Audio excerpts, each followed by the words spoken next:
Hello guys, வாங்க இன்னைக்கு மல்லி சீரியலில் என்னென்ன நடக்குதுன்னு பார்க்கலாம். இப்போ தான் ஃபர்ஸ்ட் டைம் என் சேனலை பார்க்குறதா இருந்தால் சப்ஸ்கிரைப் பண்ணிக்கோங்க. விஜய் மல்லிகிட்ட பயங்கரமாக சாரி கேட்குறாரு. நான் உன்னை புரிஞ்சுக்கல, நான் தப்பு பண்ணிட்டேன், நீ எதுவாக இருந்தாலும் என்னை மன்னிச்சு, எந்த விஷயமா இருந்தாலும் என்கிட்ட ஓப்பனாக பேசு அப்படின்னு சொல்லிட்டு விஜய் சார் மல்லிகிட்ட சொல்லி பேசிக்கிட்டு இருக்காங்க. படுத்திருந்த மல்லி உடனே எந்திரிச்சு உட்காந்து விஜயை பார்த்து என்ன பேச சொல்கிறீங்க அப்படின்னு சொல்லிட்டு கேட்குறாங்க. இவங்க ரெண்டு பேரும் எப்போ சமாதானம் ஆவாங்கன்னு தெரியல, சீக்கிரம் சமாதானம் ஆனால் நல்லாயிருக்கும். அப்புறம் கதிரேஷன் சார் எடுத்துகிட்டு போன அந்த பாட்டிலை வச்சுக்கிட்டு மனோகர் சாரையும் கூப்பிட்டு உட்கார வச்சு ரெண்டு பேரும் சேர்ந்து குடிப்போம் அப்படின்னு சொல்லிட்டு பிளான் பண்ணிட்டு இருக்காங்க. அந்த நேரத்தில் கதிரேசன் சார் யோசிக்கிறாரு, நம்ம ரேணுகாவுக்கு மருந்து கலக்கி கொடுத்தோமே அது என்ன ஆச்சு அப்படின்னு சொல்லிட்டு யோசிக்கிறாங்க.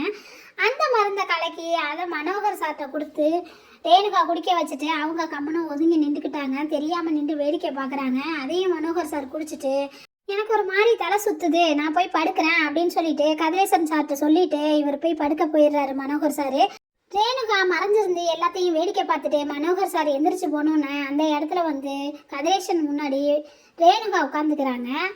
கதிரேசன் பார்த்துட்டு மகன்னு கூட தெரியாமல் ரொம்ப குடி போதையில் இவங்களை பார்த்தா என் மகன் மாதிரியே இருக்கு அப்படின்னு மனோகர் சார்கிட்ட பேசுகிற மாதிரியே ரேணுகா கிட்ட பேசிக்கிட்டு கதிரேசன் சார் எல்லாத்தையும் உளர ஆரம்பிச்சிட்டாரு. இப்போ எனக்கு ஒரு கான்ட்ராக்ட் கிடச்சிருக்கு, அதை நான் தான் எழுதியிருக்கேன், அதோட மதிப்பு 80 கோடி அப்படின்னு சொல்கிறாங்க. ரேணுகா பார்த்துட்டு என்ன சொல்கிறதுன்னே தெரியலை, வாயை பொழந்துட்டு உட்காந்துட்டாங்க.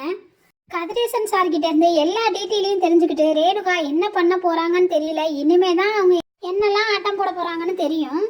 அதுக்கப்புறம் என்ன நடந்துச்சுங்கிறத அடுத்து வரப்போகிற எபிசோடில் பார்த்து தெரிஞ்சுக்கலாம். தேங்க்யூ.